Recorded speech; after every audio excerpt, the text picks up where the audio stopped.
Shalom, haleluya. Di pagi hari yang indah ini, kita bersyukur kita boleh dibangunkan oleh Tuhan dalam kondisi yang sehat. Sebelum kita menjalani hari-hari kita lebih jauh lagi, mari kita akan mendengarkan kebenaran firman Tuhan. Saya mengajak kita semua untuk mempersiapkan Alkitab dan kita mempersiapkan hati kita. Kita akan berdoa untuk memulai pembacaan firman Tuhan. Kita berdoa. Kami bersyukur Bapa kepadamu untuk hari yang baru Tuhan boleh berikan. Saat ini kami rindu bersaat teduh bersama dengan Tuhan. Tuhan menjamah mengurapi hati kami, menguduskan tiap diri kami. Terima kasih Tuhan, kami mempersiapkan hati dan pemikiran kami untuk menerima firman Tuhan. Hanya dalam nama Tuhan Yesus kami berdoa. Haleluya. Amin. Puji Tuhan. Kita buka Alkitab kita bersama di dalam Injil Matius pasal 1 ayat yang ke-18 sampai 25. Injil Matius pasal 1 ayat 18 sampai 25. Ini peringkopnya ialah kelahiran Yesus Kristus. Ayat 18. Kelahiran Yesus Kristus adalah seperti berikut. Pada waktu Maria, ibunya, bertunangan dengan Yusuf, ternyata ia mengandung dari Roh Kudus sebelum mereka hidup sebagai suami istri. Karena Yusuf suaminya seorang yang tulus hati dan tidak mau mencemarkan nama istrinya di muka umum, ia bermaksud menceraikannya dengan diam-diam. Tetapi ketika ia mempertimbangkan maksud itu, malaikat Tuhan nampak kepadanya dalam mimpi dan berkata, "Yusuf, anak Daud, janganlah engkau takut mengambil Maria sebagai istrimu, sebab anak yang di dalam kandungannya adalah dari Roh Kudus. Ia akan melahirkan anak laki-laki, dan engkau akan menamakan dia Yesus, karena dialah yang akan menyelamatkan umatnya dari dosa mereka." Hal itu terjadi supaya genaplah yang difirmankan Tuhan oleh Nabi. Sesungguhnya anak darah itu akan mengandung dan melahirkan seorang anak laki-laki, dan mereka akan menamakan dia Immanuel, yang berarti Allah menyertai kita. Sesudah bangun dari tidurnya, Yusuf berbuat seperti yang diperintahkan malaikat Tuhan itu kepadanya. Ia mengambil Maria sebagai istrinya, tetapi tidak bersetubuh dengan dia sampai ia melahirkan anak laki-laki, dan Yusuf menamakan dia Yesus. Ini merupakan kisah tentang peristiwa menjelang kelahiran Yesus. Peristiwa tentang bagaimana Yesus akan lahir ke dunia. Kita tahu bersama bahwa dari kisah ini, Yesus ada di dunia ini itu melalui proses kelahiran yang dimana kelahiran itu terjadi berdasarkan oleh Roh Kudus. Ayat firman Tuhan yang tadi sudah jelas berkata, ayat yang 20, sebab anak yang di dalam kandungannya adalah dari Roh Kudus.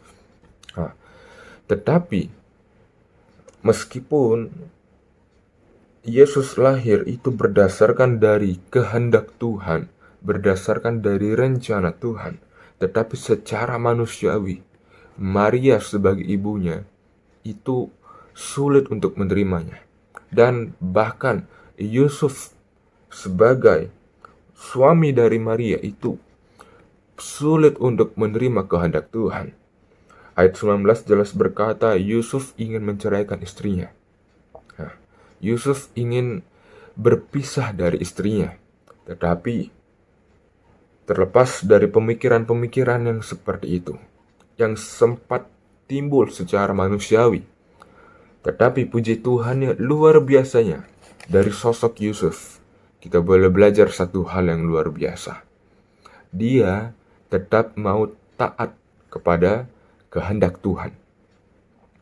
Sebelum lebih jauh lagi membahas tentang firman Tuhan, saya ingin tekankan bahwa kita akan belajar bersama dari seorang sosok Yusuf. Kita akan belajar tentang ketaatan Yusuf. Ketaatan Yusuf. Yusuf adalah sosok yang mau taat pada rencana Tuhan. Walaupun secara manusiawi rencana Tuhan itu tidak sesuai dengan apa yang diharapkan. Tetapi Yusuf mau belajar tunduk dan taat pada rencana tersebut. Dan tiap kita pun, semua umat Tuhan, tanpa terkecuali, apapun rencana besar Tuhan, yang menurut pandangan kita, Tuhan saya nggak mau seperti ini, itu sudah menjadi sebuah ketetapan Tuhan yang tidak bisa kita langgar, yang tidak bisa kita tolak. Kita hanya bisa nurut dan taat. Dengan begitu, saya yakin percaya, ketika kita merendahkan diri di hadapan Tuhan, kita tetap mau taat, tetap mau tunduk pada rencananya, maka rencananya pasti tergenapi. Sebagaimana lewat sepasang suami istri ini, Yusuf dan Maria, Tuhan boleh pakai mereka menjadi alatnya. Lewat mereka, Yesus boleh lahir, dan itu boleh tergenapi. Ayat yang ke-25 jelas berkata, tetapi tidak bersetubuh dengan dia, sampai ia melahirkan anaknya laki-laki, dan Yusuf menamakan dia Yesus. Tergenapi kelahiran Yesus dari sepasang suami istri ini, Yusuf dan Maria. Ini terjadi karena dari kisah ini kita boleh belajar bersama. Yusuf mau taat kepada rencana Tuhan. Oleh karena itu untuk kita semuanya, kita harus semakin mau taat pada rencana Tuhan. Kita harus semakin tunduk pada pimpinan kuasa Tuhan. Otoritas kuasa Tuhan harus lebih dominan dalam hidup kita. Harus, saya tekankan harus. Ini menjadi suatu ketetapan. Harus lebih maksimal lagi di dalam hidup diri kita. Jadi, kita boleh belajar bersama pada saat ini tentang satu hal, ketaatan. Taat, tunduk pada otoritas pimpinan kuasa Tuhan, sehingga rencana Tuhan boleh nyata tergenapi di dalam hidup kita, sehingga kita boleh berkata, Tuhan, sungguh indah rencanamu. Tuhan, sungguh rancanganmu itu penuh damai sejahtera. Jadi inilah firman Tuhan yang boleh kita dengarkan bersama.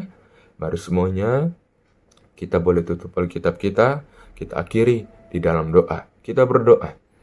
Kami bersyukur Bapa kepadamu untuk setiap kebenaran firman-Mu yang boleh Tuhan bagikan bagi tiap diri kami.